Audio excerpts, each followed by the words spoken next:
South Africa, a nation known for its extraordinary journey from apartheid to democracy, is once again facing significant political turbulence.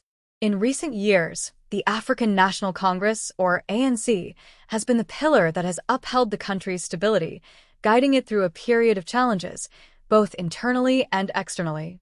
However, today this very pillar of power is under threat from a growing political force, the MK Party.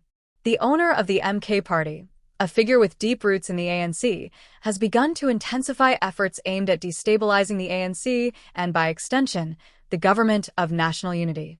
These developments are causing concern among political analysts and citizens alike, as many believe that the country could be on the brink of a major shift in its political landscape. At the heart of this shift is the allegation that the MK Party leader, a former heavyweight of the ANC, is using the party's internal divisions to orchestrate a return to power.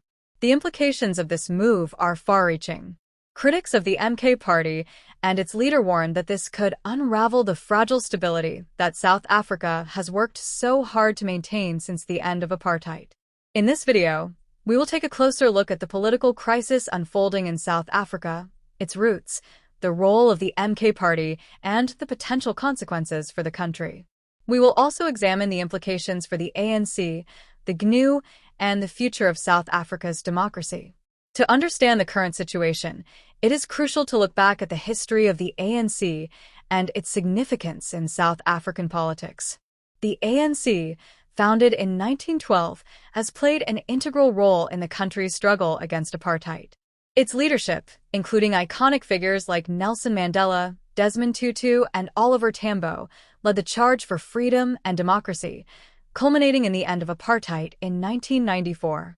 Since then, the ANC has been the ruling party in South Africa, shaping the country's post-apartheid political and economic landscape. However, the ANC's reign has not been without controversy. Over the years, the party has faced numerous challenges, both from within and outside its ranks. One of the most significant issues has been corruption, which has tarnished the party's image. The tenure of former President Jacob Zuma, in particular, was marked by numerous corruption scandals that severely damaged the ANC's credibility.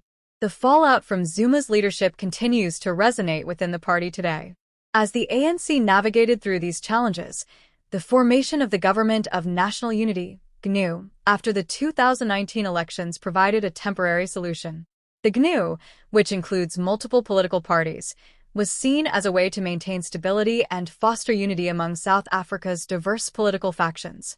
While the ANC remained the dominant force within the government, the coalition government was a response to the growing disillusionment among South Africans with the party's internal conflicts and perceived failures.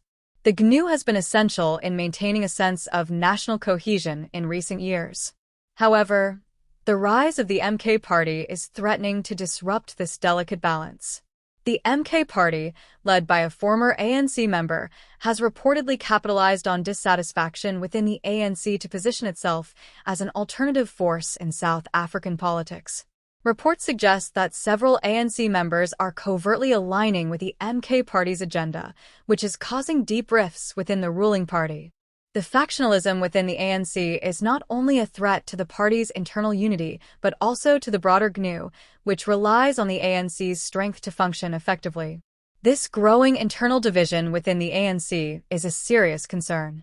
For many South Africans, the ANC has been synonymous with stability and national progress, despite its flaws.